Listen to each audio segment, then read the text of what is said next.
Zara, H&M or Uniqlo. Ever noticed their Made in Bangladesh tag? What if I told you won't see that anymore because something big is happening? India just disrupted $770 million worth of Bangladeshi trade, and here is how.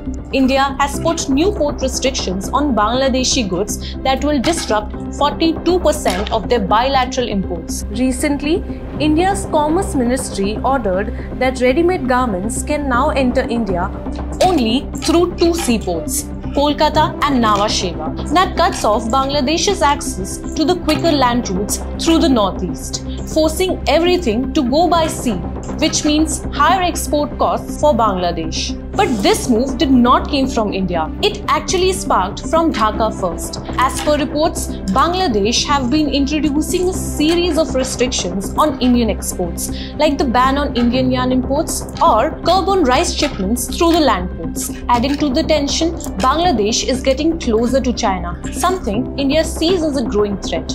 Now, this move threatens Dhaka's key sector like ready-made garments, processed foods and plastic products. But fish, LPG, edible oil and crushed stones are exempted. So, who really loses out on this dispute? See, India's geographic closeness gave Bangladesh a trade edge. But with the latest policy changes, exports will be restricted.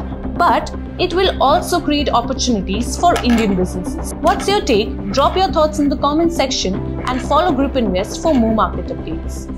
Investments in debt securities, municipal debt securities, securitized debt instruments are subject to risk, including delay and/or default in payment. Read all the offer-related documents carefully.